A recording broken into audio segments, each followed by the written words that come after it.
더 비기스트 루저를 들어보신 적 있으신가요? 참가자들 중 대부분은 몇 년 안에 원래 체중으로 다시 돌아갔다는 거예요. 의지가 약해서일까요? 아니면 프로그램 방식의 문제일까요? 핵심에는 바로 호르몬 불균형이 있어요. 칼로리를 줄이거나 탄수화물을 제한하거나 간헐적 단식 같은 다이어트법들이 과연 우리 몸의 호르몬 균형에는 어떤 영향을 줄까요? 요요 현상이 일어나는 진짜 이유를 과학적으로 풀어드리려고 합니다.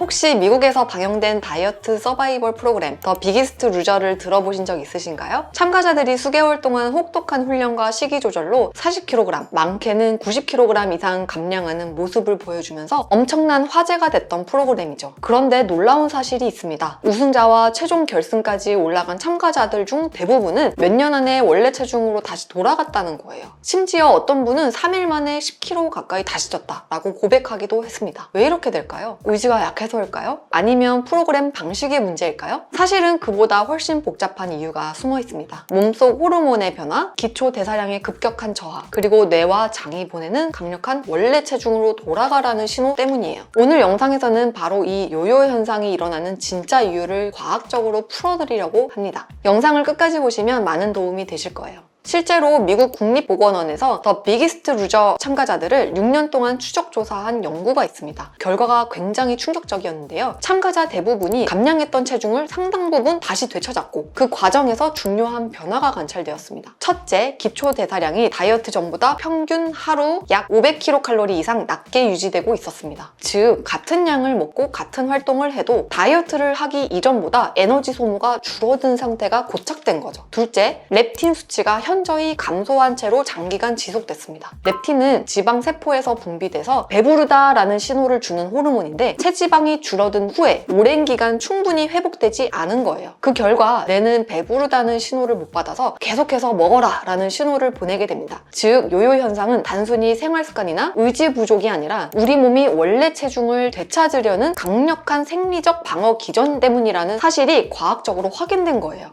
자, 그럼 여기서 중요한 질문이 생기죠. 왜 우리 몸은 이렇게까지 요요를 만들려고 할까요? 핵심에는 바로 호르몬 불균형이 있어요. 먼저 그렐린이라는 호르몬부터 볼게요. 그렐린은 위장에서 분비되는 호르몬으로 흔히 배고픔 호르몬이라고도 부르죠. 식사 전에는 그렐린이 올라가면서 배고프다, 먹어야 한다 라는 신호를 뇌로 보내요. 그런데 다이어트를 하면 체중이 줄면서 이 그렐린 수치가 오히려 더 높게 돼요. 즉, 살을 뺄수록 더 배고파지는 구조인 거죠. 반대로 렙틴은 지방세포에서 분비되는 포만 호르몬이에요. 렙틴이 충분히 분비되면 내가 이제 그만 먹어도 된다 라는 신호를 보내죠. 하지만 체중이 빠지면 지방량이 줄고 렙틴 수치도 급격히 떨어지게 돼요. 그러면 배부름은 잘 안 느껴지고 대신 배고픔은 더 강해지는 상황이 되는 거예요. 문제는 이런 변화가 단기적으로만 끝나는 게 아니라는 점이에요. 연구에 따르면 몇 년이 지나도 감량 전 상태로 완전히 호르몬 수치가 회복되지 않는 경우가 많다고 해요. 다이어트를 한다고 하면 제일 먼저 떠올리는 방법이 있죠. 칼로리를 줄이거나 탄수화물을 제한하거나 아니면 요즘 유행하는 간헐적 단식 같은 방법들이에요. 그런데 이 다이어트법들이 과연 우리 몸의 호르몬 균형에는 어떤 영향을 줄까요? 하나씩 살펴볼게요. 가장 전통적이고 흔한 방식이 바로 저칼로리 다이어트예요. 먹는 양을 줄여서 하루 섭취 칼로리를 줄이는 방법인데 초반에는 체중이 빠르게 줄어서 효과가 있어 보이죠. 하지만 문제는 시간이 지나면서 나타나요. 여러 연구를 보면 저칼로리 다이어트를 하면 렙틴 수치가 크게 떨어진다는 게 거의 공통된 결과예요. 그러면 앞서 설명드린 대로 뇌가 포만감을 잘 못 느끼게 되죠. 그러면 단기간에는 살은 빠지지만 계속 배고픔이 이어지는 상태가 되는 거예요. 또 하나 흥미로운 점은 그렐린이에요. 대부분의 경우 체중이 줄면 그렐린이 올라가서 배고픔을 키우지만 연구들에 따르면 이 변화가 항상 요요를 직접 예측하는 건 아니에요. 사람마다 반응 양상이 달라서 단순히 그렐린이 올라가면 무조건 요요가 온다 라고 보기는 어렵다는 거죠. 그런데 극단적인 저칼로리 식단, 예를 들어 하루 800kcal 정도만 먹는 초저칼로리 다이어트에서는 상황이 달라요. 한 연구에서는 8주간 이런 초저칼로리 다이어트를 한 사람들에게서 그렐린이 크게 상승했고 그 상태가 1년 이상 지속됐다고 보고했어요. 즉, 일반적인 체중 감량보다 훨씬 강하게 그리고 오랫동안 배고픔 신호가 유지되면서 요요 위험이 커지는 거예요. 나는 분명 먹는 거 조절하고 적게 먹었는데 왜 나는 더 배고파지고 더 괴롭고 더 많이 먹게 되는 걸까? 나의 의지가 약한 걸까? 이게 아니라 그렐린의 수치가 수치가 그 전보다 훨씬 커졌기 때문에 그럴 수밖에 없었던 겁니다. 뇌가 배고픈 상태를 오래 기억해버리면서 다이어트 후에도 계속 군것질을 찾게 될 수밖에 없는 거예요. 정리하면 저칼로리 다이어트는 단기간 감량에는 효과적이지만 렙틴이 크게 줄어 포만감 신호가 사라지고 경우에 따라 그렐린이 장기간 올라가면서 결국 장기적으로는 가장 요요 위험이 큰 방식이라고 할 수 있는 거예요. 두 번째는 저탄수화물 다이어트, 특히 케토제닉 다이어트예요. 탄수화물 섭취를 극도로 줄이고 지방을 주요 에너지원으로 쓰는 방식이죠. 이때 몸이 지방을 분해하면서 케톤체를 에너지로 쓰는 대사 상태를 케토제닉 상태라고 불러요. 보통 다이어트 후에는 그렐린이 증가하고 렙틴이 감소하면서 배고픔이 심해지는데요. 흥미롭게도 케토제닉 상태에서는 이 현상이 완화된다는 연구 결과가 있어요. 실제로 한 연구에서는 비만 환자들이 8주간 케토제닉 초저열량 다이어트를 했을 때 체중이 평균 13% 줄었고 혈중 케톤체가 뚜렷하게 증가했어요. 이 시기에는 보통 체중 감량 후 올라가는 그렐린이 오히려 억제됐고 주관적인 식욕 점수도 낮게 유지됐어요. 즉 케토시스 상태에서는 배고픔 신호가 덜 올라오고 포만감은 상대적으로 유지된다는 뜻이에요. 그래서 단기적으로는 생각보다 버티기가 쉬운 느낌을 줄 수가 있죠. 다만 렙틴은 체지방이 줄면서 같이 낮아져 요요 위험이 있다는 한계가 있었고요. 더 큰 문제는 유지의 어려움이에요. 케토제닉은 단순히 탄수화물을 줄인다 수준이 아니고 하루 탄수화물 섭취를 20에서 30g 이하로 아주 극도로 제한해야 혈중 케톤체가 충분히 유지돼요. 빵, 밥, 과일은 물론이고 심지어 소스나 음료에 들어가 있는 작은 당분까지도 신경 써야 하죠. 조금만 풀어지면 금방 케토시스가 깨지고 식욕 억제 효과도 사라져버려요. 즉 케토시스를 장기간 유지한다는 건 생각보다 훨씬 힘든 일이고 현실적인 식습관으로 이어지기 어렵다는 게 가장 큰 한계점이에요. 게다가 탄수화물을 다시 섭취하게 되면 억눌려 있던 그렐린 반등이 크게 나타날 수 있다는 점도 요요 위험으로 작용하죠. 마지막으로 요즘 가장 주목받는 방식이 바로 간헐적 단식이에요. 특히 아침과 점심 위주로 먹고 저녁은 거르는 조기 시간 제한 식사 방식은 연구에서 꽤 흥미로운 결과를 보여줬어요. 일반적으로 칼로리를 줄이는 저칼로리 다이어트에서는 그렐린이 올라가서 배고픔이 커지고 렙틴은 떨어지면서 포만감이 줄어들어요. 하지만 간헐적 단식에서는 오히려 그렐린 수치가 줄어들고 포만감은 증가하는 경향이 보고됐어요. 즉 같은 칼로리 제한이라도 언제 먹느냐에 따라서 배고픔 신호가 달라지는 거죠. 이건 다이어트를 하는 입장에서 굉장히 반가운 결과라고 할 수 있어요. 하지만 단점도 분명히 있어요. 우선 장기 연구 데이터가 아직 부족해서 수년 이상 간헐적 단식을 유지했을 때 그 효과나 안정성은 아직 확실치는 않아요. 그리고 생활 패턴과 잘 맞지 않으면 실천하기가 쉽지 않죠. 특히 여성분들의 경우에는 조금 더 주의가 필요해요. 일부 연구에서는 장기적으로 간헐적 단식을 했을 때 월경 주기 변화나 갑상선 기능 저하 같은 호르몬 부작용이 보고되기도 했거든요. 즉 체질이나 상황에 따라서는 오히려 호르몬 균형을 깨트릴 수 있다는 점도 반드시 고려해야 해요. 그러면 답이 없는 걸까요? 많은 분들이 여기서 이렇게 생각하죠. 그래도 운동은 다르지 않을까? 운동은 단순히 칼로리 소모만 하는 게 아니에요. 실제로 운동을 하면 일시적으로 그렐린은 줄고 반대로 GLP-1, PYY 같은 포만 호르몬은 올라가요. 그래서 운동 직후에는 생각보다 덜 배고프네 하고 느끼는 경우가 많죠. 이걸 exercise induced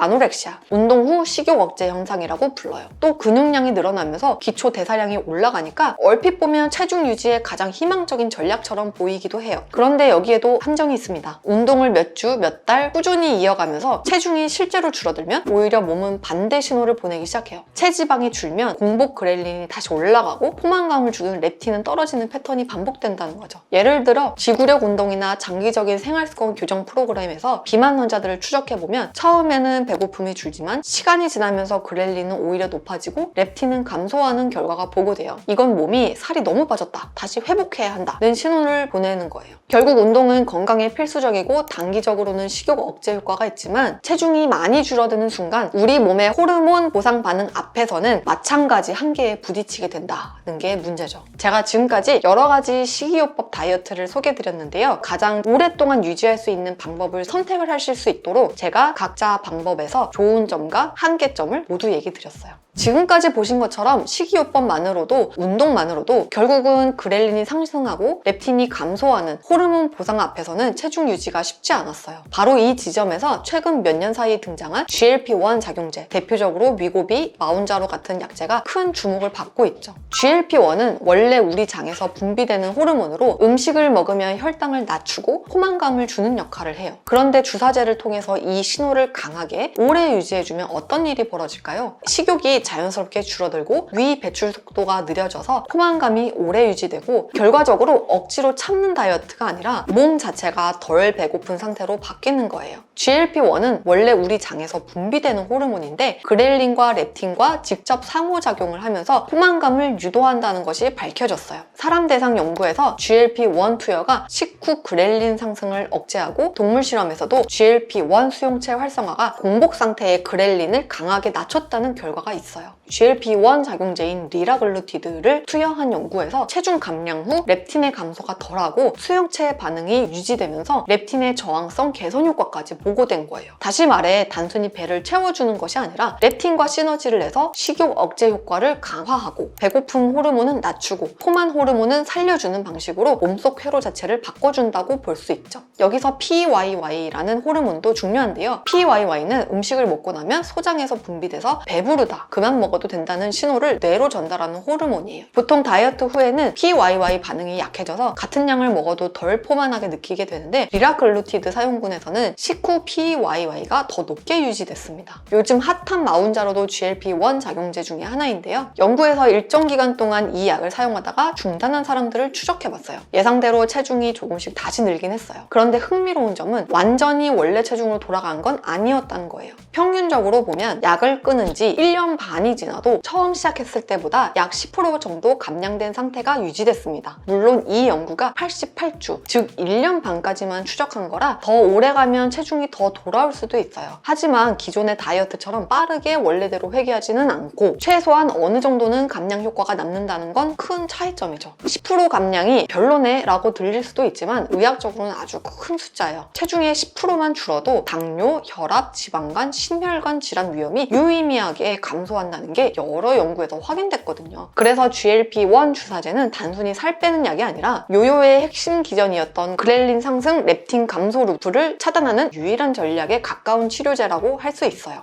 오늘 정리해보면 요요는 단순한 의지 부족이 아니라 우리 몸의 호르몬 보상 반응 때문이에요. 체중이 줄면 그렐린은 올라가고 렙틴은 떨어지면서 내가 다시 먹어라 라는 신호를 보내죠. 그래서 저칼로리, 저탄수, 간헐적 단식 등등 어떤 방법이든 단기적으로는 효과가 있어도 결국엔 호르몬 불균형이라는 한계에 부딪히는 거예요. 최근에는 GLP-1 주사제가 많은 분들의 다이어트를 성공시켜주고 요요의 고리를 끊어줄 수 있는 가능성을 보여주긴 했지만 모든 사람에게 맞는 만능 해결책은 아니에요. 결국 중요한 건 호르몬의 변화를 이해하고 그에 맞춰 지속 가능한 방식으로 접근하는 것이에요. 극단적인 단식보다는 꾸준히 유지할 수 있는 식사 조절, 단기 체중 감량보다는 운동을 통해 기초 대사량을 올려주는 전략, 이 두 가지가 결국 요요를 최소화하고 건강하게 체중을 유지하는 가장 확실한 방법이라고 말씀드릴 수 있어요. 오늘 영상이 조금이나마 도움이 되셨으면 좋겠고요. 저는 다음에 더 좋은 영상으로 찾아뵙겠습니다. 성형외과 전문의 이수연이었습니다. 감사합니다.